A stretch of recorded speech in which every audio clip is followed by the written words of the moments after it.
akaga gaterwa no kutamenya. Akaga gaterwa no kutamenya amateka yacu y'igihe cyashize. Ubunararibonye bwose bw'ukuri mu byerekeye inyigisho z'idini buzaba buriho ikimenyetso cy'Uwiteka. Abizera bose bakwiye kubona ko ari ngombwa ko basobanukirwa n'ukuri buri muntu ku giti cye. Tugomba gusobanukirwa n'inyigisho twigishijwe mu buryo bwitondewe kandi dusenga. Neretswe yuko mu bantu bacu harimo benshi badafite icyo bazi ku byerekeye uko ubutumwa bwa marayika wa gatatu bwatangiye, bwahagurutse n'iterambere ryabwo. Hariho ubukene bukomeye bwo gushakashaka mu gitabo cya Daniyeli no mu byahishuwe, maze abantu bakabyiga bitonze kugira ngo bamenye ibyanditswemo. Waduhaye Bibiliya yera, turagushimye Nyagasani, dufashe tw'ijambo. Nanone abo duhuriye kuri nyakiramajwi cyangwa kuri umurongo, ndabasubije mu izina rya Yesu, amahoro y'Imana abane nawe. Nanone reka dufatanyirize hamwe gushima Imana uburinzi bwayo bukomeye yaturindishije, ikaba muri uyu mwanya iduhaye amahirwe yo kugaruka muri ibi byigisho, yo kugaruka kuri uyu murongo, kugira ngo twongere kuganira ku ijambo ry'Imana rituvugurura mu kumenya. Imana ihabwe icyubahiro. Mbere y'uko twinjira muri iyi gahunda y'ibyigisho, reka tubanze dusenga Imana. Data twese ukora uri mu ijuru, Imana nziza, Imana yadukunze urukundo ruhoraho, Imana yadukunze urukundo rudahinduka, rwatumye itanga umwana wayo w'ikinege kugira ngo umwizera wese atarimbuka ahubwo ahabwe ubugingo buhoraho. Izina ry'Imana rihabwe icyubahiro. Turagushimira none yuko wongeye kutugarura muri ibi byigisho. Turagusaba cyane ngo ari bigiye guhinduka umuyoboro w'iby'umwuka, binyuze mu mwuka wawe n'amagambo yawe, kandi abakurikiye nabo ndetse n'abazakurikira twese umwuka wawe akorane n'ibitekerezo byacu, asoza asubiza bihawe icyubahiro mu izina rya Yesu.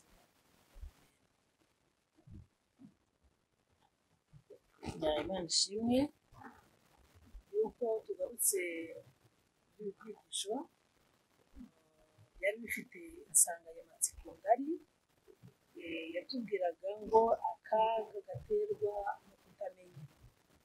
Imwe yari insanganyamatsiko ngari, ariko yari ifite indi mirongo migufiya uko yagiye ikurikirana, kugira ngo icyiciro cyari cyakurikiyeho cyatubwiraga ibijyanye n'uko tuzamenya ukuri, kandi ukuri akaba ari ko kuzaturangira. Icyigisho cyakurikiragaho cyatubwiraga ibijyanye n'impano y'ubuhanuzi, ndetse twari dufite ikibazo kitubaza ngo mbese impano y'ubuhanuzi iracyariho? Mbese mu itorero ry'Imana haracyarimo impano y'ubuhanuzi?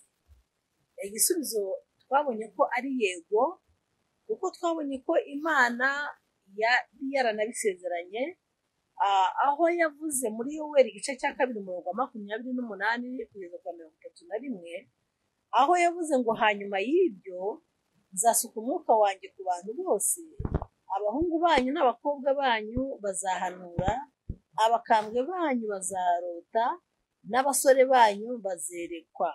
Uwo munsi mukuru w'Uwiteka uteye ubwoba utaraza. Imana ishimwe. Uwo munsi mukuru w'Uwiteka uteye ubwoba ni uwuhe? Uwo nguwo ni ukugaruka kwa Yesu.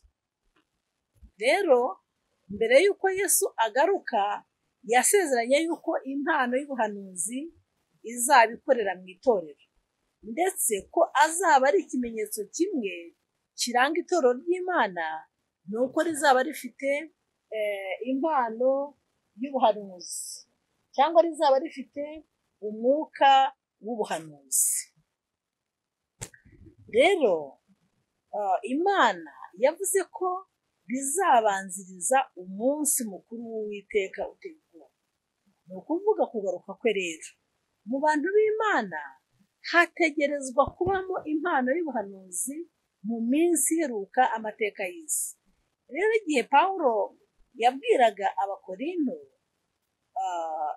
icyo yavuze ku bantu b'Imana, ayo magambo tuyasanga mu rwandiko rw'Abakorinto igice cya 2:7, wavuze ngo bituma mutagira impano yose mubura igihe mutegereje guhishurwa k'umwami wacu Yesu Kristo. Imana ishimwe. Mu gihe dutegereje kugaruka k'umwami wacu cyangwa mu gihe dutegereje guhishurwa kwe, ntabwo mu itorero hazabura iki? Hazabura impano y'ubuhanuzi. Imana ishimwe cyane. Kandi reka dushimire Imana yuko ari indahemuka, isezerano ryayo yarisohoje. Imana ishimwe. Rero tumaze kubona ko ubwoko bw'Imana bwo mu minsi ya nyuma buzarangwa no kwitondera amategeko y'Imana no kugira kwizera nk'ukwa Yesu, cyangwa se kwihangana kw'abera no kwitondera amategeko y'Imana, kandi bazagira guhamya kwa Yesu. Kandi reka mbabwire yuko guhamya kwa Yesu ni impano y'ubuhanuzi, nk'uko tubisanga mu Byahishuwe igice cya 19 umurongo waho wa 10. Tubwirwa ko guhamya kwa Yesu ari umwuka w'ubuhanuzi. Yandi magambo, tubwirwa ko guhamya kwa Yesu ari ukwemeza ibimwerekeyeho. Haleluya. Kwemeza ibimwerekeyeho hakoreshejwe impano y'ubuhanuzi.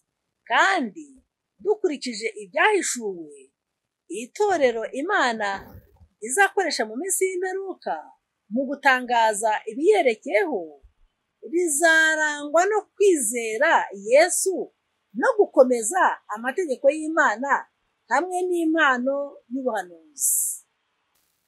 Rero Imana iracyakeneye umushyikirano, iracyafite icyo itangariza abo muri iki gihe, abo minsi y'imperuka. Imana icyafite icyo batangariza. None se ibi batangariza binyuze ibi batangariza binyuze mu ijambo ry'Imana no mu biyihamya, aho n'Imana igiranira umushyikirano n'abari mu isi. Ahari wabaza uti se ubwo umuntu ntiyakubeshya ngo ni umuhanuzi? Reka mbabwire, umuhanuzi w'Imana n'umuhanuzi w'ibinyoma baratandukanye. Niki kibatandukanye? Niki kibasuzuma? Ni ijambo ry'Imana. Reka mbabwire yuko ubuhendanyi bwahozeho na kera, ari abahanuzi nyakuri, ari n'abiyita bo bose bahozeho mu mateka y'isi. Niba tuzi ibiranga ab'ukuri, ntitwagombye kugira ikibazo ku bahanura b'inyoma, kuko bose ikibasuzuma ni ijambo ry'Imana. Bibiliya itanga ibimenyetso biranga umuhanuzi nyakuri. Umuhanuzi nyakuri avuga ibihuje n'ijambo ry'Imana, kandi avuga n'ibihuje n'amategeko yayo. Ijambo ry'Imana muri Yesaya igice cya 8:20, Bibiliya tubwira ngo nimusange amategeko y'Imana n'ibiyihamya, ntibatavuga ibihwanye n'iryo jambo nta museke uzabatambikira, cyangwa se nuko nta muco bafite. Ibyo umuhanuzi nyakuri avuze ko bizaba, ni ngombwa ko bigira gute ko bibaho. Cyangwa se mu yandi magambo, ibyo avuze, ikimenyetso kiranga ko umuhanuzi w'ukuri ni uko bisohora. Reka turebe ukuntu Yeremiya yabihamije muri Yeremiya igice cya 28 umurongo waho wa 9. Ijambo ry'uwo muhanuzi nirisohora, niho bizamenyekana ko yatumwe n'Uwiteka koko. umuhanuzi nyakuri yunganira itorero. Ako niko kamaro k'umuhanuzi w'ukuri, yunganira itorero. Kandi reka mbabwire yuko iyo ari imwe mu mpamvu Imana yatanze impano y'ubuhanuzi, ni ukunganira itorero kugira ngo tumenye impano nyayo. Tugomba kumenya itorero nyakuri, tugomba kumenya itorero nyakuri. Ibyo bintu rero bimeze nk'aho mu by'ukuri birafatanye mu yandi magambo.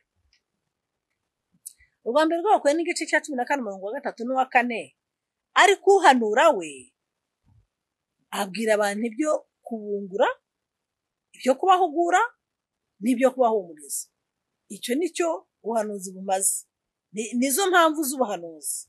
Niyo mpamvu Imana yatanze ubuhanuzi, ni ukugira ngo iyungure itorero, ni ukugira ngo ihugure itorero, no kugira ngo igire gute irihumurize.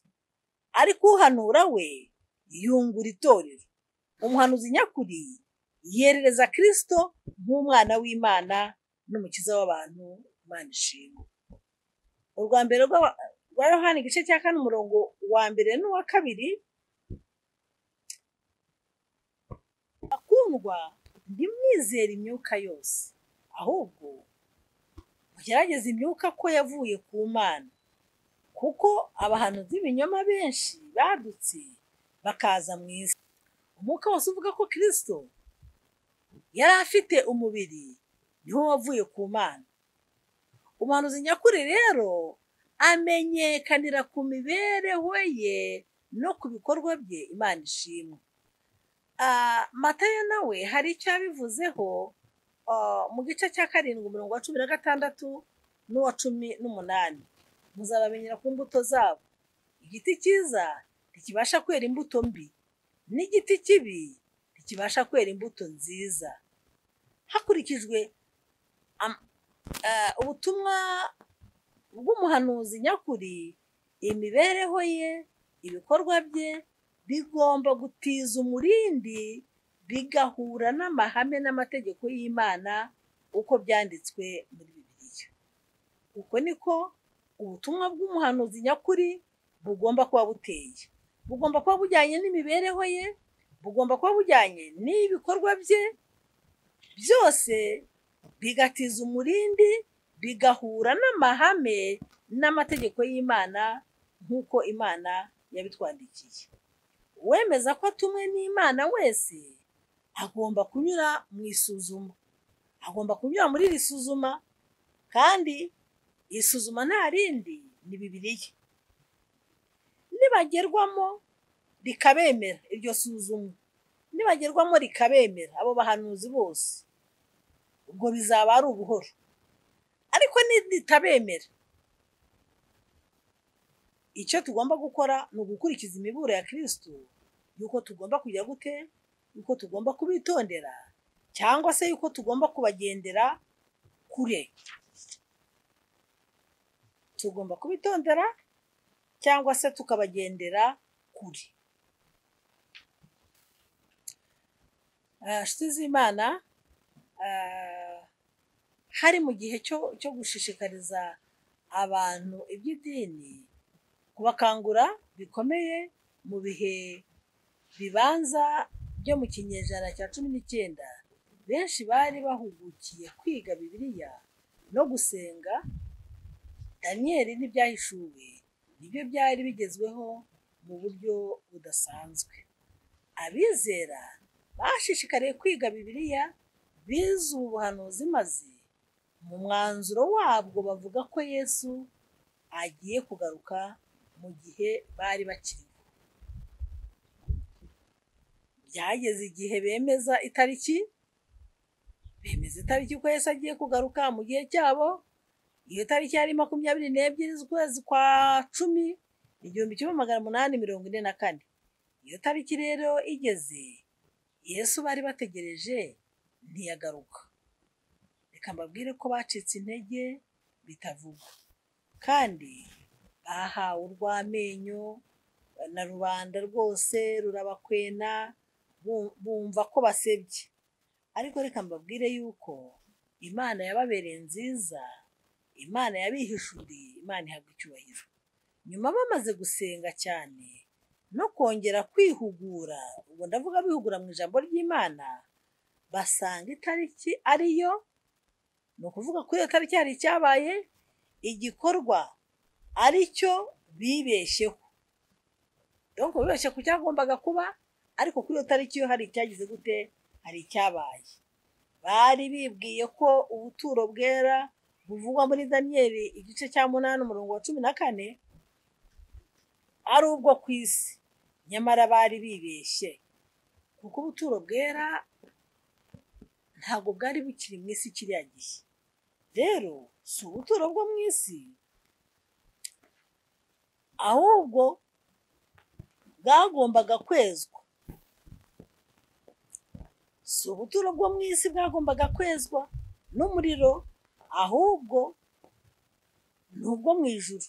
Ibi byagombaga kuba, maze imico y'Imana n'ubutegetsi bwayo bikangurirwa ishema ryabyo. Imana ishimwe. Ibi ngibi byabereyeho kugira ngo biheshe Imana icyubahiro, byabereyeho kugira ngo abantu hari batibwira ko ibyo bagezeho babigezeho n'ubwenge bwabo, ahubwo Imana hari icyo yashakaga kubigisha.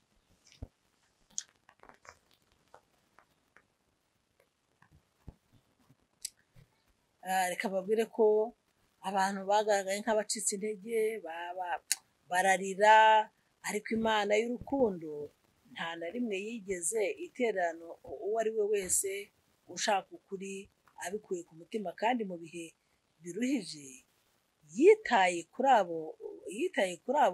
ubwo bwoko bw'Imana, cyangwa yitaye kuri abo bari bategereje, cyangwa se yitaye kuri abo badive. Ibyo bihe byari bibakomereye, yashakaga ko bamenya ko ibitayeho, kandi yashakaga kubereka ko ibakunda, kandi ko yashakaga kubaha ubufasha, cyangwa se yashakaga kubafasha.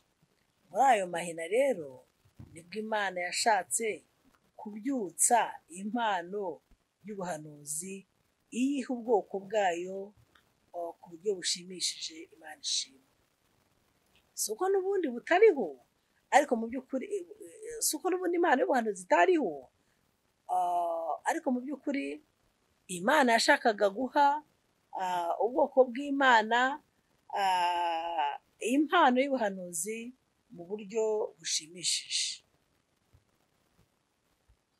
Ihangane.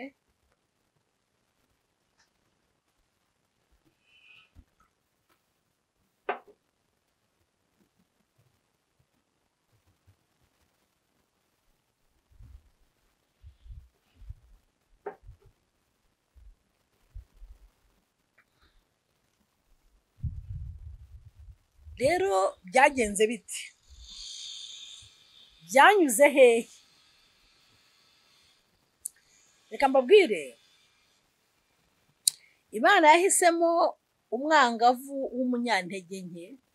Imana yahisemo umwana wari muto cyane, ndetse wari umunyantege nke, wari ufite imyaka 17, imwereka uko umurimo w'Imana uzanesha. Iyerekwa rya mbere rya Ellen White, cyangwa se rya Ellen Harmon, kuko yari akiri muto, yari atarashyingiranwa na White, ahubwo yitwaga Ellen Harmon. Yarihawe hashize igihe gito gutenebuka ko mu Kuboza 1844 kubaye. Yeretswe abantu b'Abadivantisite mu muhanda uzamuka ugana mu ijuru, bamurikiwe n'umucyo w'agatangaza. Iryo ni iyerekwa rye rya mbere. Mbega ubutumwa bwabereye ihumure amatsinda yose y'abizera b'Abadivantisite, ubwo n'abari bategereje, yaranyanyagiye hirya no hino. Amatsinda yaje nyuma kumenywa ku izina ry'Abadivantisite b'umunsi wa karindwi. Uyu Elina yaje gushyingiranwa n'umugabo witwaga James White, umwe mu batangiranye n'abadivantisite yakomeye ku guhamagarwa kwe. Yaravuze, arandika, yagiye ahugura, atanga ubuhanuzi mu buryo bwo kuvuga, yaranditse, atanga inama mu gihe kirenga imyaka 70 yose. Ese Imana yaramukoresheje? Imana yaramukoresheje cyane. Imana yaramukoresheje binyuze mu mpano y'ubuhanuzi. Nubwo kwaguka kw'ibikorwa bye mu by'umurimo we, Imana no kuzobera kwe byamamaye kuri we. Umurimo we w'ingenzi wabaye umucyo muto uyobora abantu ku mucyo munini ari wo Bibiliya. Imana ishimwe. Reka mabwire yuko iyi mpano y'ubuhanuzi ni umucyo, ariko ni umucyo muto. Ni umucyo muto kuko ntabwo uyu mucyo usimbura Bibiliya, ahubwo ni umucyo muto ariko uyobora abantu kuki? Ku mucyo munini ari wo Bibiliya. Rero uwo mwanditsi yanditse ati, abantu ntibitaye kuri Bibiliya, kandi Uhoraho yaratanze umucyo muto ngo uyobore abantu ku mucyo munini. Byavuye mu gitabo cyitwa, aya magambo yavuye mu gitabo cyitwa Corporate Ministry, umurimo wo kubwiririsha ubutumwa, ibitabo, ku rupapuro rwaho rw'125. Rero reka mbabwire yuko yerereje ibyanditswe byera, yemeza ko ari rwo rukiko kaminuza rukemura ibibazo byo mu rwego rw'amahame y'imyizerere. Ngira ngo aya magambo arasobanutse neza, kuko uyu mucyo wayoboraga abantu ku mucyo munini. Icyo ijambo ry'Imana tugaragarije ni uko yererezaga ibyanditswe, kandi akemeza ko ibyanditswe ari byo rukiko kaminuza rukemura ibibazo byo mu rwego rw'iki? Rwo mu myizerere. Yanditse mu gitabo Komera ku byanditswe muri Bibiliya yawe nk'uko byanditswe. Ibyo guhinyura ukuri kwabyo ubyihorere, ahubwo ukomere ku ijambo ry'Imana. Ntabwo uyu mucyo cyangwa se uyu mwuka w'ubuhanuzi ari ukwiye kujya imbere, ahubwo uyu mucyo utuyobora ku ijambo ry'Imana. Imana ishimwe. Bivuze rero yuko tugomba kujya gute? Gukomera ku ijambo ry'Imana, cyangwa se kubaha ijambo ry'Imana. Kandi nta n'umwe muri mwe uzagira gute? Uzazimira. Nituramuka dukomeye ku ijambo ry'Imana, tugashikamisha imitima yacu ku ijambo ry'Imana, nta n'umwe uzagira gute? Uzazimira. Ariko ijambo ry'Imana ritubwira, cyangwa se umwuka w'ubuhanuzi byavuye mu gitabo cyitwa Ubutumwa Bwatoranijwe, mu gitabo cya mbere, urupapuro rwa 18. Mu rwego rw'idini, nta mwanditsikazi ugeze kuri Ellen White wanditse ibitabo nka we. Inyandiko ngufi, amabwiriza ahugura cyangwa amenyesha, n'inzandiko yasinyeho, ubutumwa, inama, impapuro zivuye ku Mana, byose yabisaranganyije abo mu gihe cy'ubuzima bwe bwose. Imana ishimwe. Mbese uyu muntu yabaye umuvugiramana? Yabaye umuvugiramana rwose. Mu buzima bwe bwose yari yariyeguriye gukora umurimo w'Imana, cyangwa se mu yandi magambo yari yariyeguriye kuba igikoresho cy'Imana. Rero mu byo yanditse uyu muja w'Imana harimo inama ku buzima bunesha bwa gikirisitu, ku mirire, ku buzima buzira umuze, ku buzima bw'umugore utwite, imiti, ubuzima imuhira, kurera abana, uburezi n'ibindi byinshi. Ibyo byose umuja w'Imana yabitanzeho inama zitandukanye. Imana imuhe umugisha. Byinshi mu byo yanditse mu myaka irenga 100 ishize, intiti zigezweho zarabyemeje. n'abahanga ubwabo ngo bagize gute barabyemeje. Rero ni ikigaragara yuko uyu muntu yakoze umurimo ukomeye cyane. Abigisha baminuje, abaganga, abanyamakuru bagiye bifashisha ibyo yanditse bakanabitangaza mu nzego nyinshi z'ubuhanga. Imana ishimwe. Rero kwifashisha inyandiko za Ellen White byatewe n'uko ziyobora abantu mu mirire igamije kugusha neza ibice byose by'umubiri. Byavuye mu gitabo cyitwa Natural Food and Farming, cyangwa se ibyo kurya karande n'ubuhinzi bwa kijyambere, cyo muri Mata mu mwaka w'1957.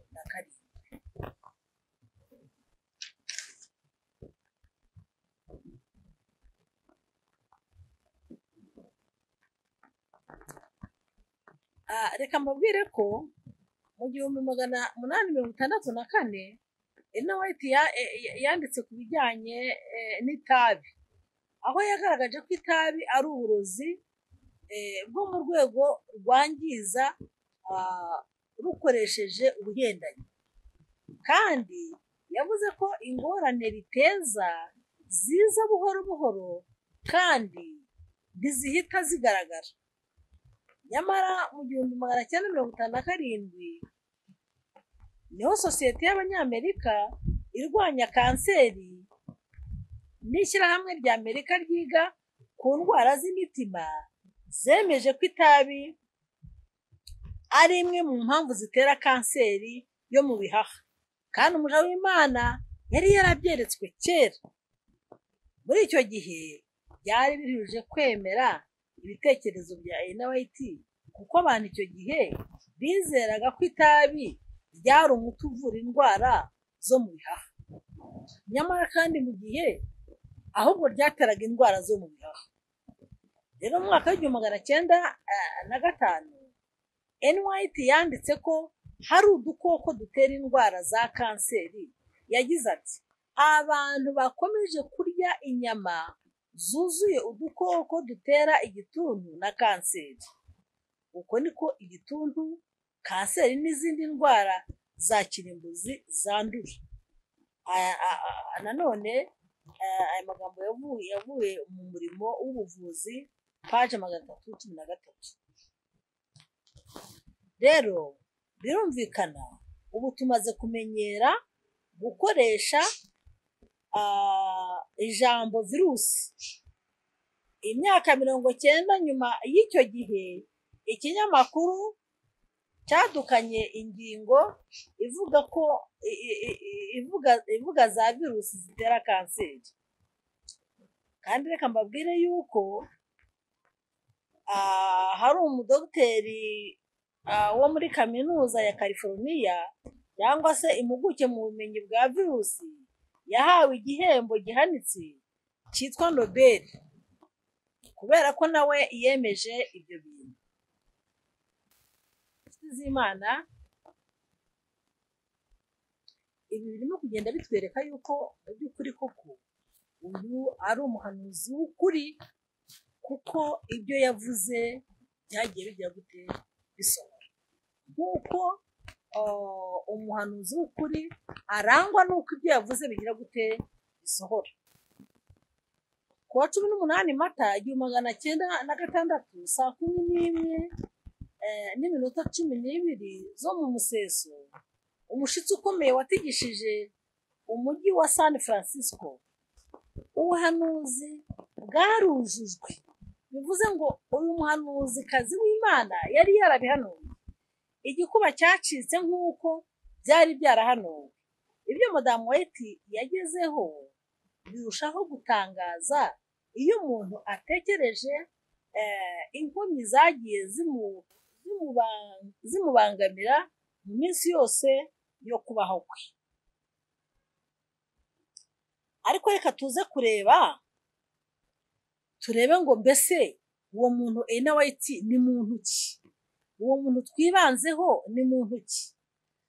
Reka mbabwire, bamwe batekereza yuko Ellen White ngo tumusenga, ariko reka mbabwire ko tutamusenga, ahubwo nk'uko abantu rimwe na rimwe bifashisha ibitabo by'abahanga, ariko twifashisha inyandiko z'uyu muja w'Imana kuko ari inyandiko zahumetswe, ni inyandiko zahumetswe n'Imana, kandi ibyamubayeho ni nk'ibyabaye ku bandi bahanuzi bose, kubera yuko ibyo yagiye ahanura ntabwo byagiye binyuranye n'ijambo ry'Imana.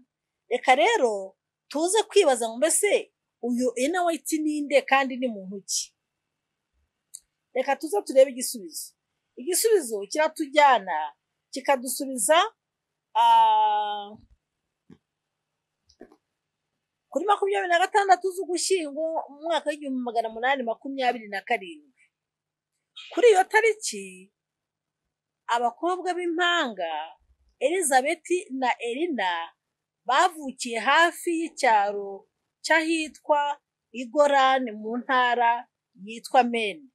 Nyina yitwaga Eunice Harmon na se yitwaga Robert Harmon. Elina yari umuhererezi mu bana 8. Uwo ni wo wari Ellen White tugiye kuza tumurebe. Afite rero imyaka 9 y'ubukuru yagize impanuka yahinduye imibereho ye kugeza apfuye. Ubwo yari atashye avuye ku ishuri, Elina yahuye n'ibuye mugenzi we biganaga yamuteye, riramukomeretsa cyane, kandi uwo mwana w'umukobwa yamaze ibyumweru 3 ari muri koma ntacyo yumva. Ibyo kwiga byahise bihagarara, byasaga naho atazabaho igihe kirekire. Ariko reka mbabwire yuko Imana yari imufitiye umugambi wo kumuzamugira umuhanuzi. Imana ishimwe. Mu mashuri ntiyigeze arenza ay'ibanze. Ngo ntiyigeze arenza y'iki? Ay'ibanze. Ariko mbese mwumvise ibintu yagiye hano n'ibintu yanditse? Reka tuze tubirebe. Murumva yuko ku rwego rwe rw'ubumenyi busanzwe mu bijyanye n'ubumenyi bw'isi, rwose byakumvikana ko nta bumenyi yari afite. Ariko reka mbabwire ko yari afite ubwenge buturutse mu ijuru, ubwenge bwahumetswe n'Imana. Imana ishimwe. Tubonye yuko yize amashuri 3 abanza. Nyuma igihe cyose Ellen White yibukaga ibyamubayeho, amaze imyaka 9, byamuteraga agahinda cyane. Mu by'ukuri kudasubira mu ishuri, kudashobora kongera kwiruka akina n'abavandimwe be, byamumenaga umutima. Igipande kimwe cy'ubuzima bwe kirangiye, ikindi cyahise gitangira. Imana ishimwe. Kandi reka mbabwire ko cyahise gitangira aricyo cyari kiri mu mugambi w'Imana. Nubwo yari afite uburwayi, ariko yakoreye Imana arinda ageza mu myaka ye 87. Ese twabishimira Imana? Imana ishimwe. Atangira guhugukira ibyigisho bya Bibiliya. Urumva yananiwe gukomeza amashuri, ariko nyuma y'igihe runaka yatangiye guhugukira ibya Bibiliya.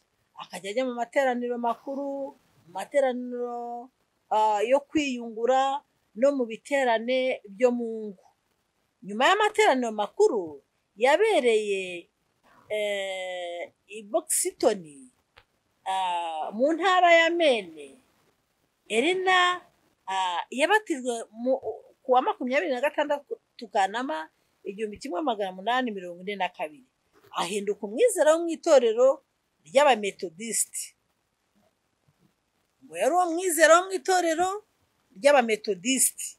Ariko reka tuze tubyumve. Hanyuma Elina n'ab'umuryango we bagiye mu materaniro yabereye i Portland ho muri Maine.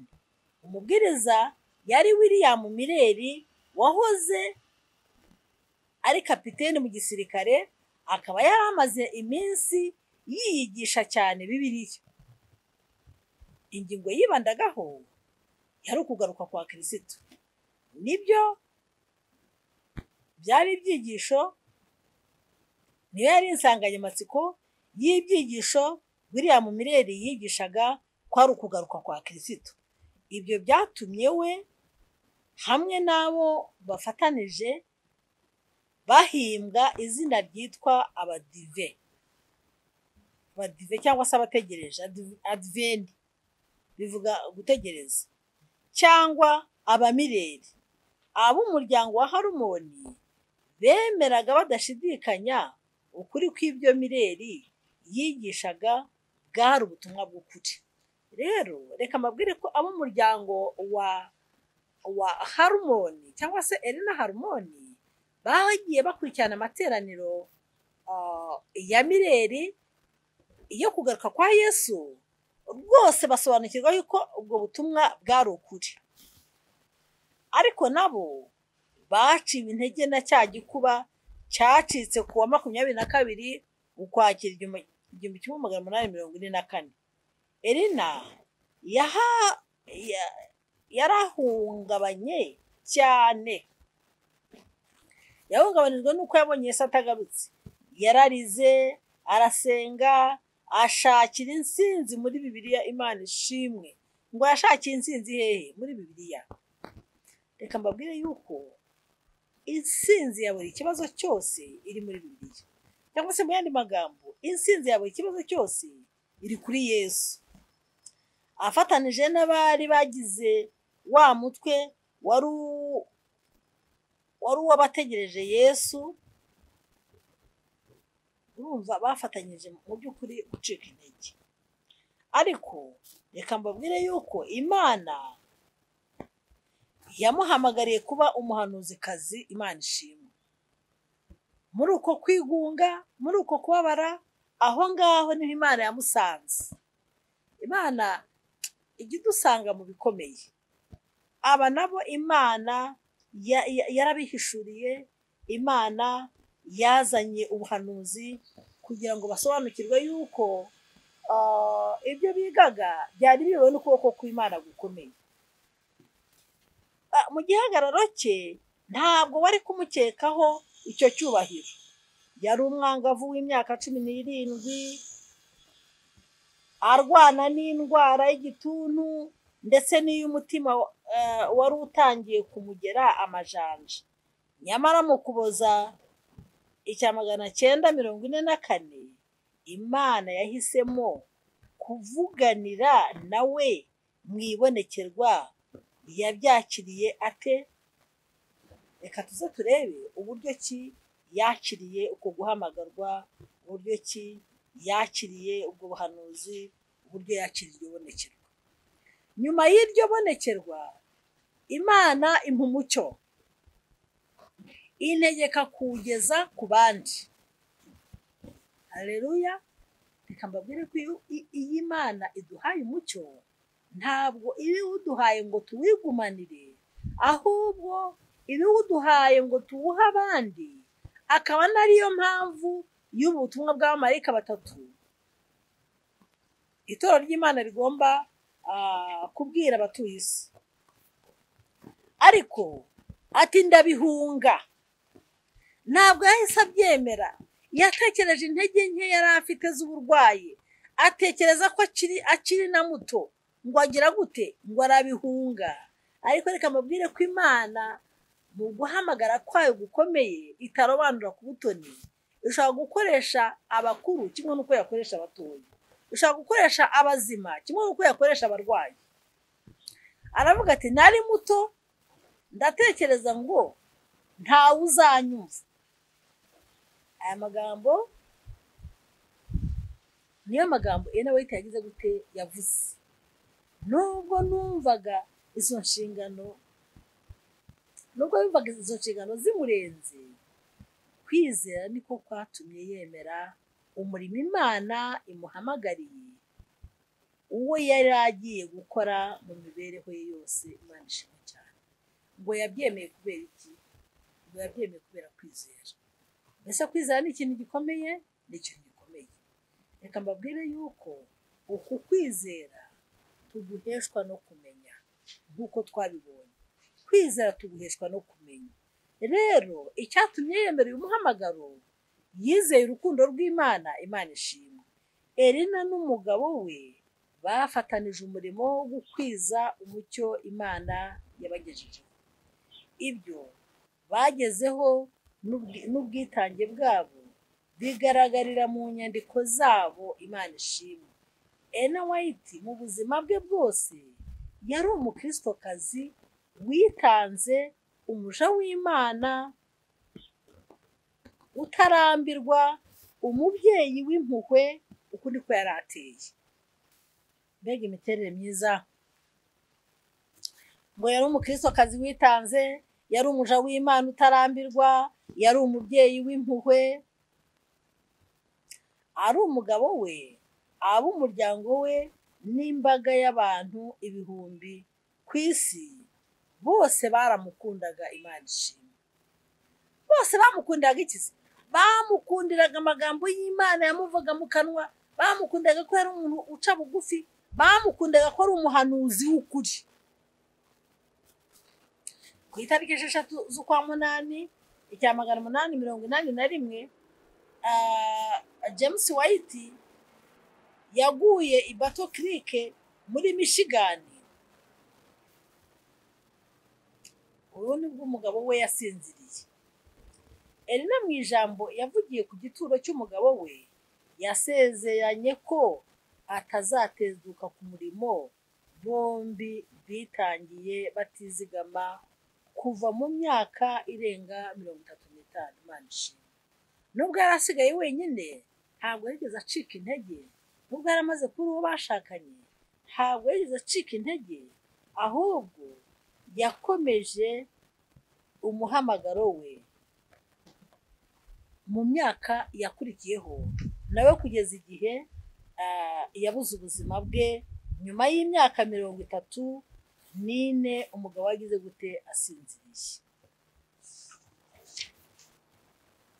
Rero Ellen White yashoje ubuzima n'imihati bye ku itariki 16 Kanama 1915, aho yari amaze imyaka 87 y'ubukuru. Yahambwe iruhande rw'umugabo we aho ngaho nyine i Battle Creek muri Michigan. Nta mwuka wo kwiyemera wamurangagaho. Iyi niyo mico y'umuhanuzi nyakuri. Ntabwo yiyemeraga, nta narige yamurangwagaho. Ijambo ry'Imana ryatubwiye ngo yari umubyeyi mwiza. Nta mwuka wo kwiyemera wamurangwagaho, haba no kwifuza indamu mbi. Imibereho ye n'umurimo we byabaye ibikwiriye umuhanuzikazi koko Imana yabicyubahiro. Yasigiye Amerika umurage utangaje. Haleluya! Ngo yasigiye Amerika iki? Yabasigiye umurage utangaje. Aya magambo yavuye mu kinyamakuru cyitwa The New York Independent cyo kuwa 23 Kanama 1915.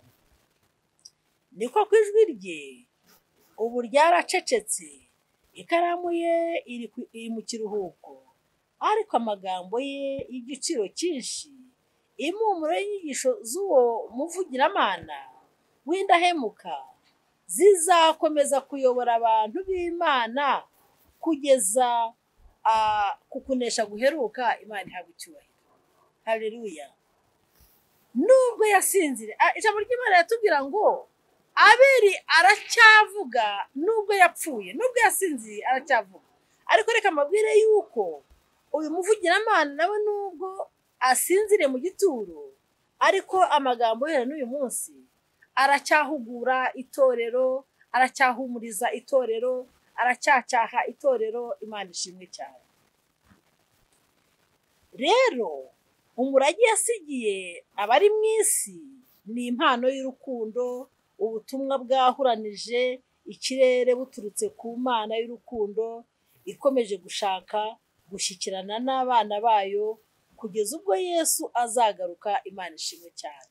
Ni ukuvuga ngo iryo jwi riracyaturuka hirya riturutse ku Mana ariko binyuze mu ijwi rya Ena White. Mbese ntitwabishimira Imana? Twabishimira Imana rwose. Rero icyo gihe umucyo muto uzikubura ubise umucyo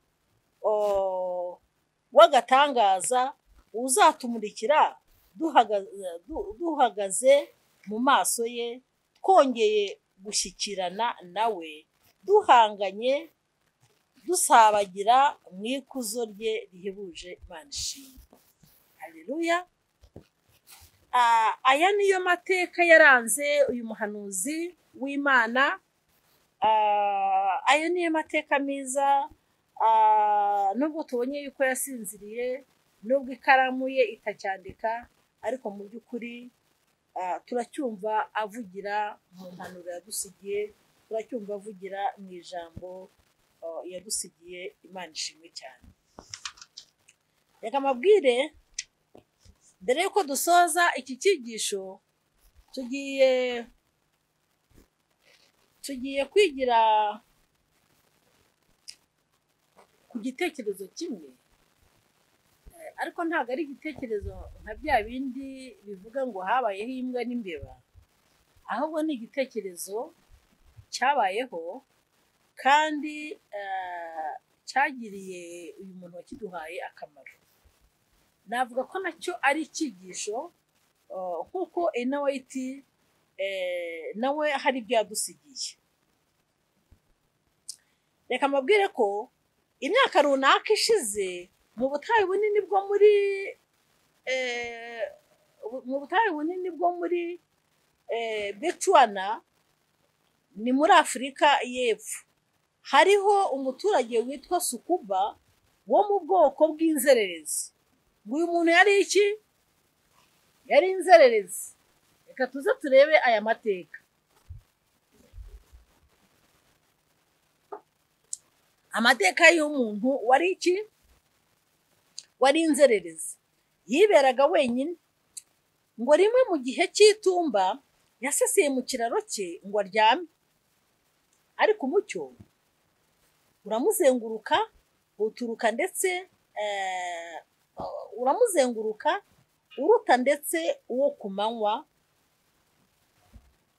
Umuvajuru urabagirana amubwira gushaka abantu b'igitabo basenga Imana. Uyu mucyo ngo wamubwiye iki? Ngo wamubwiye gushaka abantu b'igitabo kandi basenga Imana.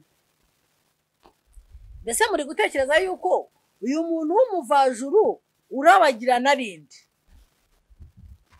Reka tuze tubirebe. Sukuba ntiyasobanukiwe n'iryo jwi ry'uwo muntu urabagirana. Aribaza ati, ikihe gitabo? Nagisoma nte? Ibyo ni ibintu yibajije. Ururimi rwe rufite inyuguti zidahuye n'inyuguti z'izindi ndimi z'amoko y'Abanyafurika. Ururimi rwe ntirwigeze rushyirwa mu nyandiko ngo rwandikwe. Umuntu w'inzererezi mwamwumvise? Ngo ariko wa wundi urabagirana nk'uko Sukuba amwita, umumarayika wamubonekeye yari yaramubwiye ko icyo gitabo kivuga kandi ko azashobora kugisoma. Reka twongere dusubire inyuma, wenda babashije gusoma ibitabo by'uyu muhanuzikazi. Nawe yagiye agaragaza umuntu urabagirana, yagendaga kenshi avuga ngo umumarayika wamperekezaga. Byagiye bikunda kugaruka mu nyandiko ze. Uyu rero nawe ageze aho asa n'aho amuvuga, aravuga ngo ariko wa wundi urabagirana nk'uko Sukuba amwita wamubonekeye, ngo yari yaramubwiye ko icyo gitabo kivuga kandi ko azashobora kugisoma. Sukuba hamwe n'umuryango we afata inzira. Agiye gushaka iki? Agiye gushaka abantu b'igitabo kandi basenga Imana. ashakisha cya gitabo. Ageze ku rugo rw'abahinzi abaza niba bazi abanyagitabo.